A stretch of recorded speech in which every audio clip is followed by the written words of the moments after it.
So we're going to continue 4B with this topic of annual percentage yield. You may have seen some homework problems with this concept. If you weren't able to answer them, it's probably because we haven't covered it yet. Or if you were able to answer it, that's great, because that means you probably looked ahead and read the material and figured it out. So annual percentage yield is not the same thing as annual percentage rate. APR is the actual, bless you, is the actual annual interest rate. The APY is actually the effective yield, or what we call the yield. So a lot of times you'll hear stock market folks, they'll talk about the yield on an investment. Well, what they mean is if something is compounded, it doesn't even have to be compounded quarterly or monthly. It can just be compounded once a year, like annually, for example. That means that it's the true APR rate, given that interest is compounded. So an investment or a loan will have an APR on it. However, if it's compounded, the APY, the actual true yield, or the true APR, will be higher than the actual APR that's given. And the reason why is because it's compounded. So you'll want to pay attention when you're signing for loans or when you're investing. It's a great thing that if they tell you the APR is 8%, then you know that the annual percentage yield, since it's compounded, is actually going to be higher. In every case, in cases of compounding interest, your annual percentage yield, the APY, will always be greater than the APR. Even if it's a slight bit smaller, or even if it's just by a tad bit more, the APY will be always higher. And the reason is because compounding gives you more interest than the true APR that's actually stated. Okay, so APY is the true annual percentage yield that's on an investment or a loan, given if it's compounded. Now, if it's simple interest, the APR is the APR. There's no APY. But if it's compounded, once a year or more than once a year, you're going to have this yield, annual percentage yield. So now we have to figure out and learn how to calculate the annual percentage yield. So let's see if we have this. I don't know that this slide presentation has it. So I'm going to open my book, and we'll show on the dot cam how to do this. Maybe slightly different. Okay, the APY, annual percentage yield.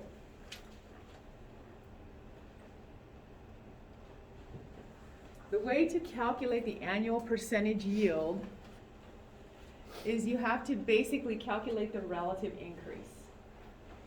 If you recall from chapters, I think it was chapter 2 when we first started the class, the relative increase basically shows you take the new value minus the starting value divided by the starting value.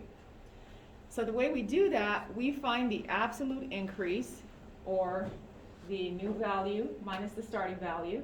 That's going to give us our absolute increase in our total balance after 1 year. And then we just simply divide that by the starting principal. So the example that we have, if we want to calculate the APY on an investment that has quarterly compounding at an 8% APR with a $1,000 principal, we can figure out this APY by calculating the total interest after 1 year and then simply dividing that by our starting principal.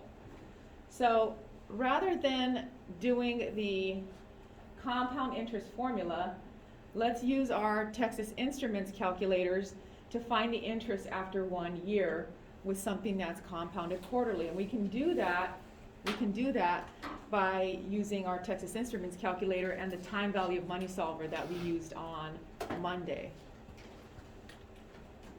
Okay, so let's use our TIs, all right, to calculate the interest on that balance, on that $1,000 interest rate. So again, it's just the APY is calculating the interest for only 1 year.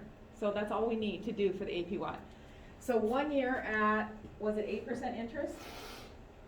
Or quarterly compounding? Okay, so 1 times 4. The interest rate was 8%. The present value or the principal was 1,000 or 10,000? 1,000, okay. We're not making any payments. And I have to make sure that I change my PY to, instead of monthly, I need to change it to quarterly because the problem statement said it was quarterly compounding. So I'm going to change that to 4. And now I just back solve for my future value by hitting alpha enter. So that's not telling me my total interest. That's telling me my total accumulated balance after 1 year. My total interest would be this amount minus 1,000, right? So if I take 1082.43 and I subtract 1,000, then I know that my total interest for after 1 year was $82.43, right? Okay, so I'm going to take that amount. I'm going to take my $82.43 and I'm going to divide that by my starting principal to get the APY.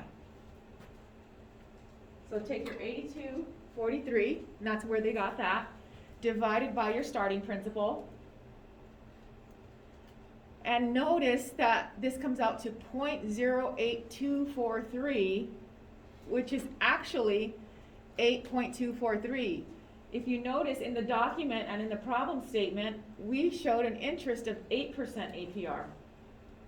But notice that when we calculated the APY, it's actually a little bit higher. So due to quarterly compounding on this investment, we're getting approximately 8.243%, not 8%. Okay, so that is how you calculate the APY. You first have to calculate the interest earned after 1 year, and you divide that by the starting principal, and then you change it to a percentage. And we can use our time value of money solver to calculate the total interest after 1 year if it's compounded, and then we can divide that by the starting principal. So let's take a look at some examples of APY and see if you can actually figure out the actual APY on a given investment. Okay? Can you see it? Does it look okay back there? Okay, so what we're going to do with these problems is we're going to find the APY on these. Now you don't have to, if you want, you can take it a step further and practice using the time value of money solver and actually figure out the total accumulated balance for the entire time period. Okay, so this is how the problems will be given to you. So in order to find the APY though, you don't have to do the 2 years and 4 years or whatever. All you have to do is find the interest after 1 year for all of these problems to find the APY. Okay?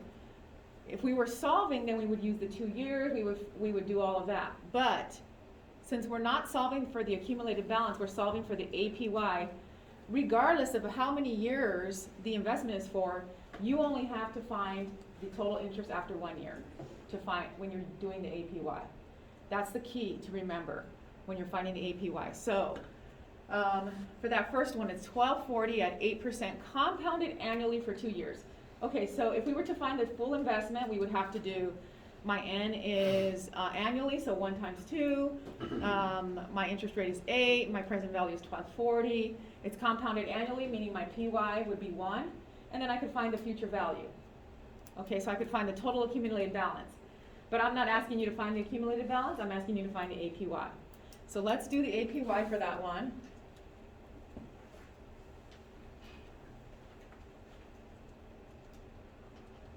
Okay, to find the APY, the annual percentage yield, you only have to find interest after 1 year. So it's 1 year, and how many times is it compounded? Once a year, it's only annual. So it's just 1, N is 1. My interest rate was 8%. What was that? Was it $12.40? Okay, so I'm going to put 1240 in here. And I got to make sure to change that PYCY to, it's only compounded annually. So annually, when something is compounded annually, that means at the end of the year, they go back, they revisit it, and they compound the interest just once a year. So I've got to make sure that this is a 1. And now I'm going to go back here. and solve. Now that is my accumulated balance after 1 year, but what I need to know is the interest from that. So how can I find the interest if my accumulated balance after 1 year is 1339.20? How much is interest if I started with 1,240? You would subtract the two, right? So 1339.20 minus 1240.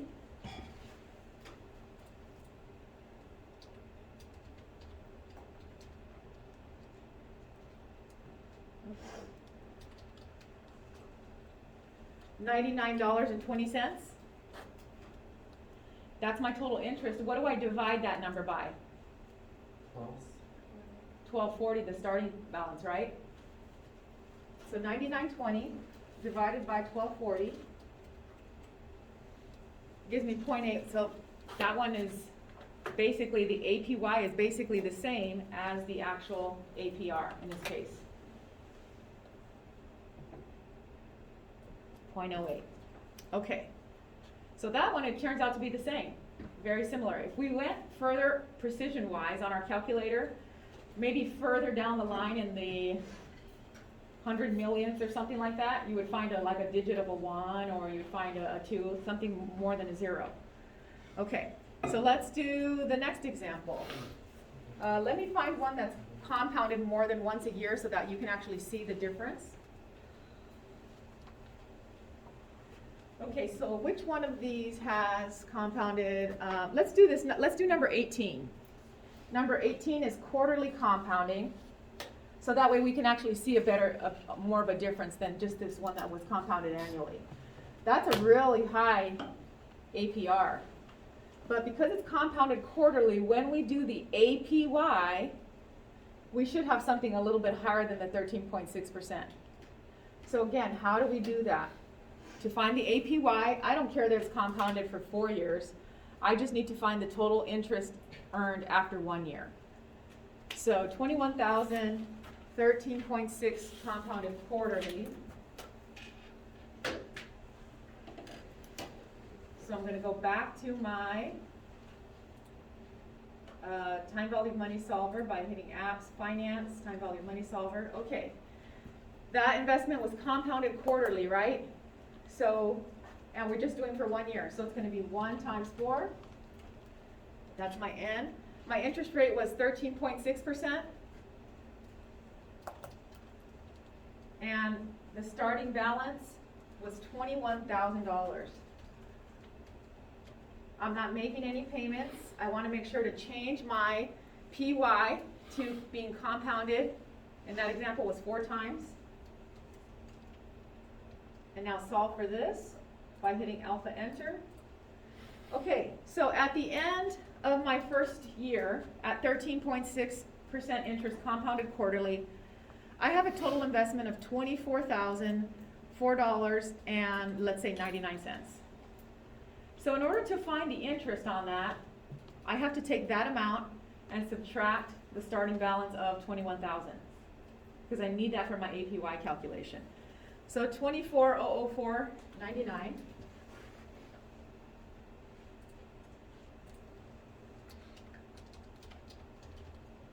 Subtract 21,000, which was my starting balance, and that's going to be my total interest after 1 year. 13.6%, that's huge. Okay, so $3,000 in free money, and now what do I divide that by to get the APY? 21,000.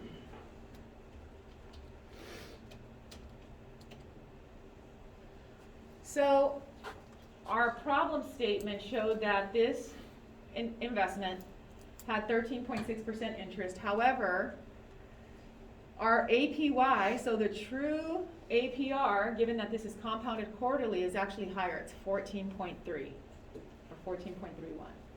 So do you see, whenever you have something that's compounded annually or even more than annually, your APY, so your true APR, is always going to be higher, always. In cases when it's annually, it may appear to be the same, but again, way further down, if we went more precision, 5 or 6 decimals, you'll probably see that it's not exactly 0 all the way. Okay, any questions on APY? Do you feel comfortable with doing those, or do you want to do another example? Who's got thumbs up? Okay. Okay, so let me show you the formula again for APY, just so that you have it. Again, APY, the formula is the relative increase, which just means the total interest earned.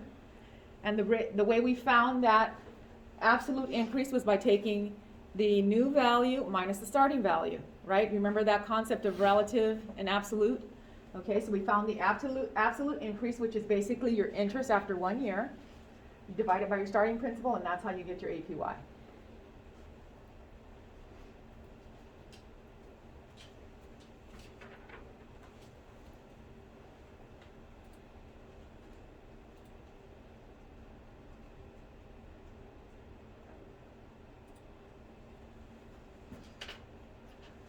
Okay, as we mentioned, APR stands for annual percentage rate, APY stands for annual percentage yield.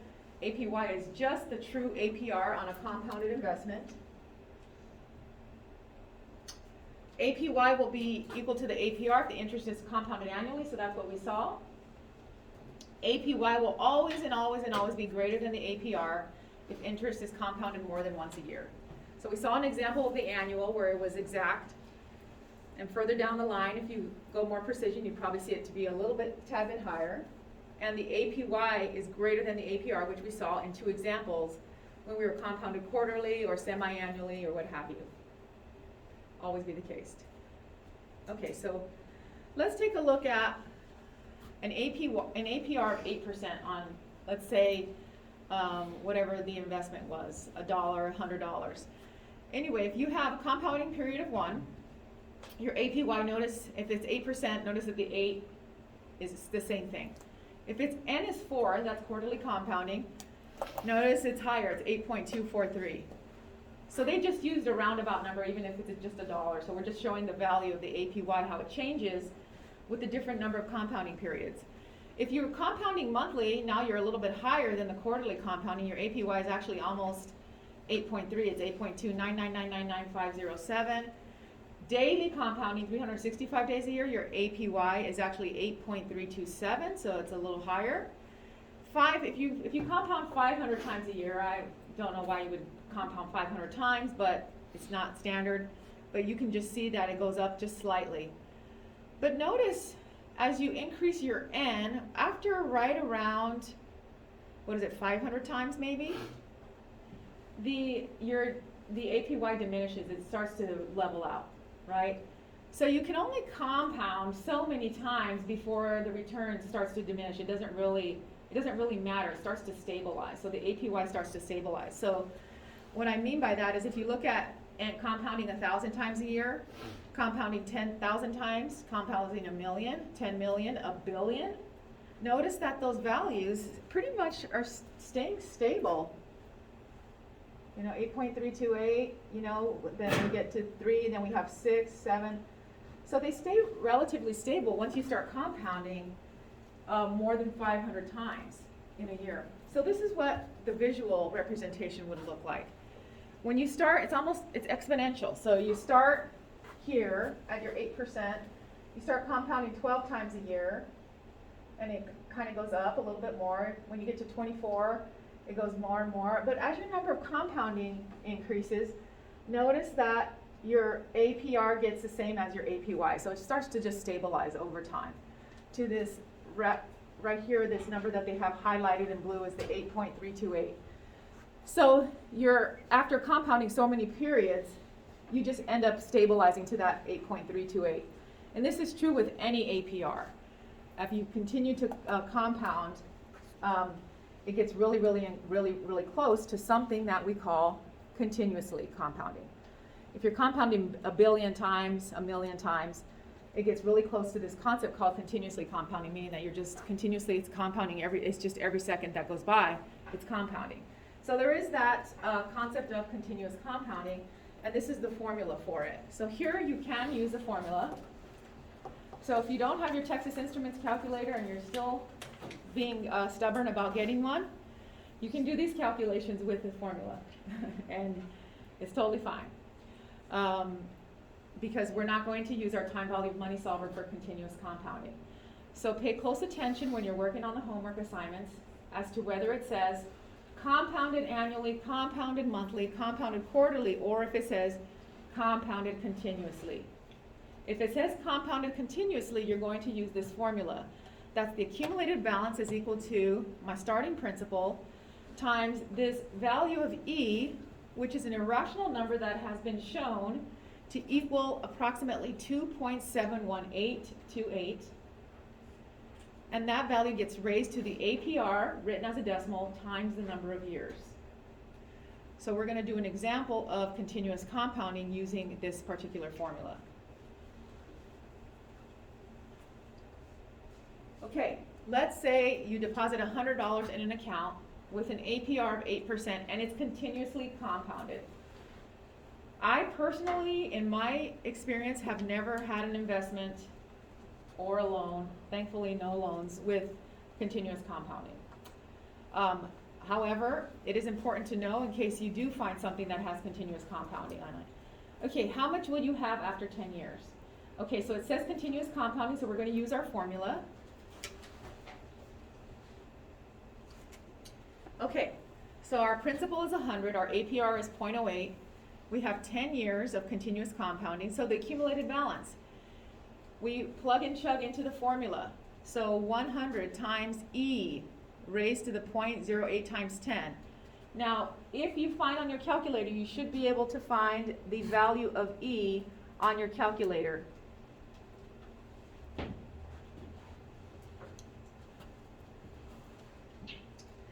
And then that comes out to 100 times E to the 0.8, which is 222.55 that we saw. It was 100 at 8% compounded continuously. Is that what it was? Okay. So the formula is my principal, so starting principal. And I'm going to multiply that times that E value. And to find E on the Texas Instrument, it's right under the divide. So you hit second, the blue button, hit the divide sign. And now to raise that value to a power, use the caret. The caret is the little pointing up triangle. And that's going to put these values in the numerator, in the exponent. And that's going to be 0.08. And then how many years was it? Does anybody remember? 10 years? Okay, so we'll multiply that by 10. And there we go. So we have E raised to the 0.08 times 10.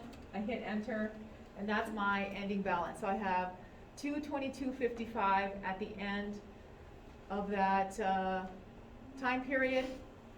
And if I subtract $100 from that, I can get my interest. So I got $122.55 in interest. Let's do another example of continuous compounding so that you can get used to the formula. Okay, so let's take a look at 76 through 80. All of these are going to be using the continuous compounding formula. So you're going to want to find the total ending balance of these accounts using continuous compounding. So notice that they don't have anything quarterly in there or anything like that because they're continuous compounding, and the continuous compounding, all you need is the principal, the number of years, and the APR. So we're going to do all of these for 5 years. For 5 years. So continuous compounding, all of these will be for 5 years. So we're going to find the ending balance after 5 years with continuous compounding. 2,000 deposit with an APR of 3.1, 7,000 with APR of 4.5, 3,000 APR of 7.5, another 3,000 with an APR of 6%, and then 500 at an APR of 2.7. Continuous compounding. Does anybody need to see the formula up there again? Yes, okay. So let me put you to the formula real quick and then copy that down, and then you can do these problems. Accumulated balance is equal to the principal times E raised to the APR written as a decimal times the number of years, Y. Now in the exponent, make sure you have the full APR times the number of years. Okay, so follow the order of operations there.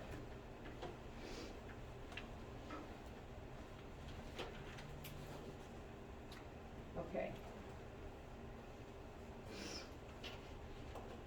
here.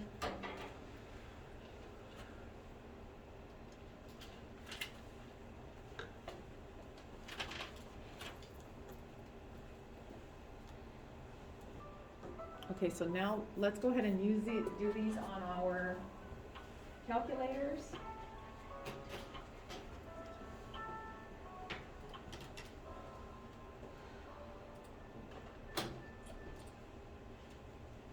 Okay.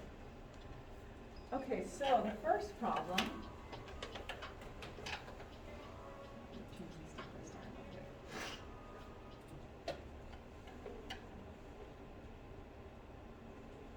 Okay, the first problem was a $2,000 deposit, an APR for 3.1%, APR 3.1. Okay, and this is continuously compounded for 5 years. So 2,000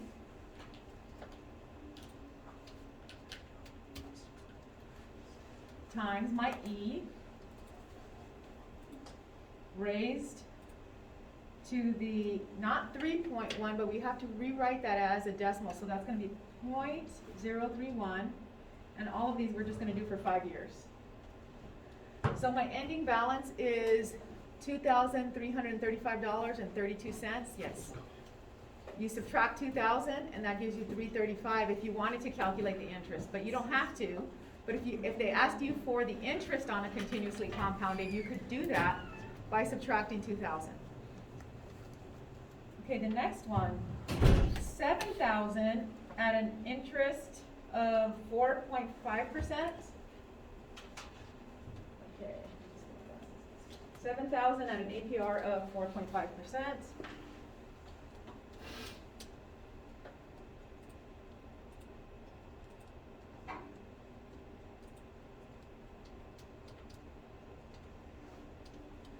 And we're doing 5 years for all of these. So my ending balance is $8,766, and we can round that to 26 cents. Awesome. Any questions so far? You have to just remember to change the APR to a decimal. Okay, the next one, 3,000.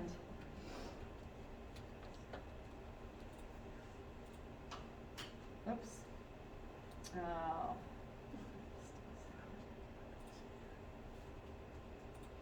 3,000 times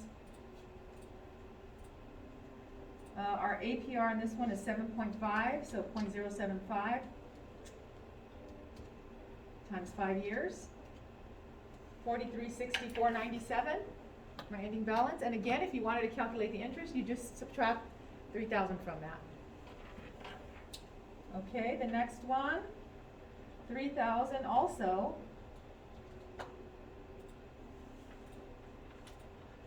And this is going to be 6% for 5 years. 4049.58. And finally, the last one is 500.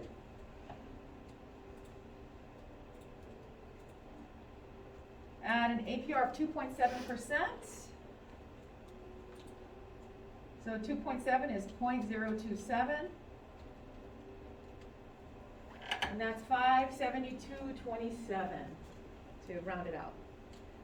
Okay, any questions on continuous compounding? So pay close attention when you see the problems.